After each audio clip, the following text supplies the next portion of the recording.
মনে রাখবেন, আমরা যে কোরবানির পশুটি ক্রয় করছি এর রক্ত মাংস কিছুই আল্লাহ তাআলার কাছে যাবে না, যাবে হচ্ছে তাকওয়া। আল্লাহ তাআলা বলেন, লা ইয়ানালাল্লাহা লুহুমুহা ওয়ালা দিমাউহা ওয়ালাকিন ইয়ানালুহুত তাকওয়া মিনকুম।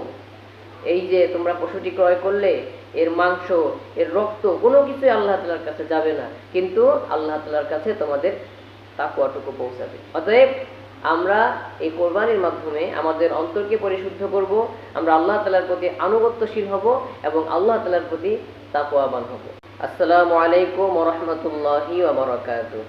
আলহামদুলিল্লাহি ওয়াহদাহু ওয়াসসালাতু ওয়াসসালামু আলা মান লা নাবিয়্যা বা'দা। সম্মানিত দিন দরদি মুসলিম ভাই বোনেরা, আশা করি আপনারা প্রত্যেকেই ভালো আছেন এবং সুস্থ আছেন। আমরা রয়েছি পবিত্র জিলহজ মাসে। এই মাসের 10 তারিখে পবিত্র ঈদুল আযহা। ঈদুল আযহায় মুসলিম জাতির অন্যতম একটি গুরুত্বপূর্ণ বিধান হচ্ছে কুরবানি করা। আমরা অনেকেই কুরবানি করি, কিন্তু কুরবানির উদ্দেশ্য জানি না। মানুষকে দেখানোর জন্য অনেকে কুরবানি করে থাকে, যে আদৌ উচিত নয়। কুরবানির উদ্দেশ্য কি? কুরবানির মূল উদ্দেশ্য হচ্ছে আত্মত্যাগ করা, বিনয় হওয়া, আল্লাহ তাআলার প্রতি আনুগত্য প্রকাশ করা। আমরা সকলেই তো ইব্রাহিম আলাইহিস সালাম এবং তার সন্তান ইসমাইল আলাইহিস সালামের ঘটনা জানি। এই সন্তানকে নিয়ে কত স্মৃতি জড়িয়ে রয়েছে। সম্মানিত বন্ধুগণ, যখন এই সন্তান বাবার সঙ্গে চলাফেরার মতো বয়সে উপনীত হলেন, তখন আল্লাহ রাব্বুল আলামিন ইব্রাহিম আলাইহিস সালামকে বললেন, তুমি তোমার পুত্রকে কোরবানি করো।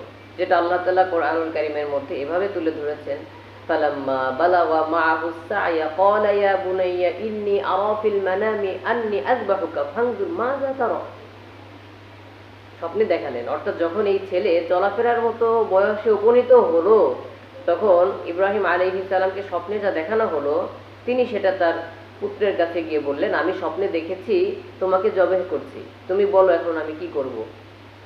তখন সন্তান বললেন, ক্বালা ইয়া আবাতি ফাআল মা তু'মার সাতাজিদুনি ইনশাআল্লাহু মিনাস সাবিরিন। বললেন, হে আমার পিতা, আল্লাহ তাআলা আপনাকে যা নির্দেশ করেছেন আপনি তাই করেন, ইনশাআল্লাহ আপনি আমাকে ধৈর্যশীলদের অন্তর্ভুক্ত পেয়ে যাবেন। সুবহানাল্লাহ। সম্মানিত বন্ধুগণ, দেখুন কত বড় ত্যাগ, কত বড় তিতিক্ষা, কত বড় আনুগত্য। ইব্রাহিম আলাইহিস সালাম বয়োবৃদ্ধ একজন মানুষ, একেবারে জীবনের পরন্ত বিকেলে একটা সন্তান হলো। অশীতিপর বৃদ্ধ লোক হযরত ইব্রাহিম আলাইহিস সালাম জীবন সন্ধ্যায় উপনীত হয়ে একজন সন্তান পেলেন।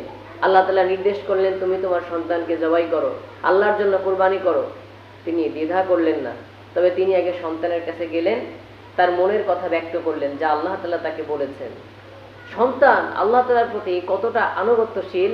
সন্তানও বললেন, হে আমার পিতা, আপনি কার্পণ্য করবেন না, আল্লাহ আপনাকে যা করতে বলেছে আপনি তাই করেন। সম্মানিত বন্ধুগণ, আমরা অনেকে কুরবানি করি, কিন্তু আমাদের অন্তরের নিয়ত খালেস থাকে না। মনে রাখবেন, আমরা যে কোরবানির পশুটি ক্রয় করছি এর রক্ত মাংস কিছুই আল্লাহ তাআলার কাছে যাবে না, যাবে হচ্ছে তাকওয়া। আল্লাহ তাআলা বলেন, লা ইয়ানালাল্লাহা লুহুমুহা ওয়ালা দিমাউহা ওয়ালাকিন ইয়ানালুহুত তাকওয়া মিনকুম। এই যে তোমরা পশুটি ক্রয় করলে এর মাংস, এর রক্ত কোনো কিছুই আল্লাহ তাআলার কাছে যাবে না, কিন্তু আল্লাহ তাআলার কাছে তোমাদের তাকওয়াটুকু পৌঁছাবে। অতএব আমরা এই কোরবানির মাধ্যমে আমাদের অন্তরকে পরিশুদ্ধ করব, আমরা আল্লাহ তাআলার প্রতি আনুগত্যশীল হব এবং আল্লাহ তাআলার প্রতি তাকওয়াবান হব।